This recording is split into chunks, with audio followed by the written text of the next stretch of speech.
Alright guys, I'm here at Bunnings. We're going to do the build of the back of the canopy today.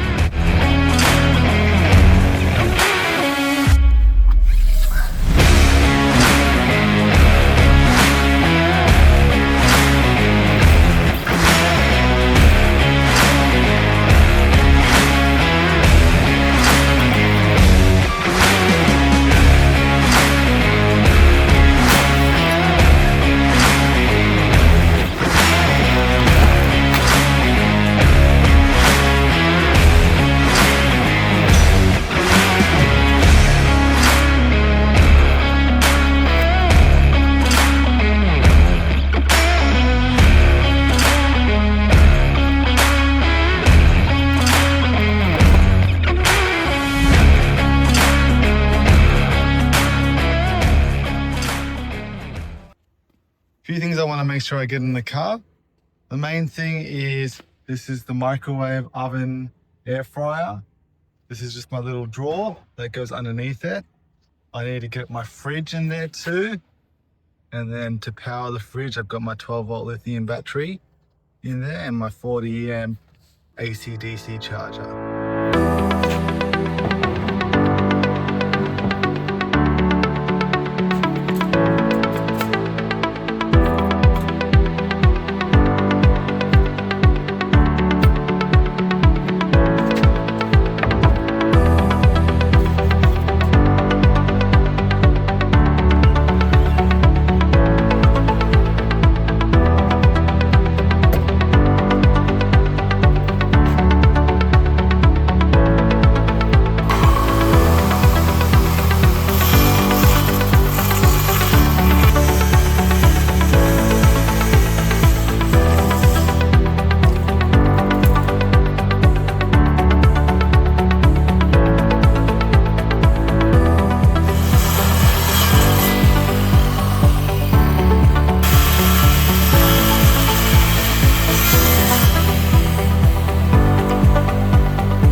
I hope that's helpful for some of you. It may not be helpful for all of you. You might get bits and pieces off the setup that you might like. I quite like the drawer. It took me a long time to get to this setup. I did try it in lots of different ways. So I tried without this. I had a different type of microwave. This used to be a shelf. Everything was just kind of loose, kind of strapped to the side. When I was experimenting, I did quite a few cams with it until I realized this is exactly what I wanted. It's all bolted down. There's no mods to the vehicle itself. If you've noticed, I haven't drilled one hole in the BYD. I like that. Everything's mounted to this board that I've put in, and that board is bolted to the side using the existing tie down points, and they're still available to use because I've gone behind them. So you can still use those tie down points if you need to. The reason why I've done it like that is I didn't want to modify this vehicle in any way, so I could resell it and have it back to stock. This is everything I need. It's as simple as I can get it. I don't know how I can kind of cut it back. If you've got any ideas, I'd be more than like drop a line in the comments. I'd be happy to check it out. This channel that I'm doing now is all about making the campsite feel like home. So little things like that, always set up, is just something like home. You go to the microwave, you chuck some food in there, you go to the fridge, grab a drink out. Just kind of like you're at home. I don't have to set that up when I go to camp. As soon as I pull up to camp, it's all there. My chair's there. I pull my chair out, I sit down. I can have a meal on the go, done, easy. There you have it, guys. That's the BYD build for me. If you liked it, check out some of my other videos. I've got another video showing all my camping gear. I'll explain a little bit more details on how I'm running the system, the 12-volt setup, the fridge setup, the power, all that kind of stuff. So if you're interested and you like it, check it out. Get out there.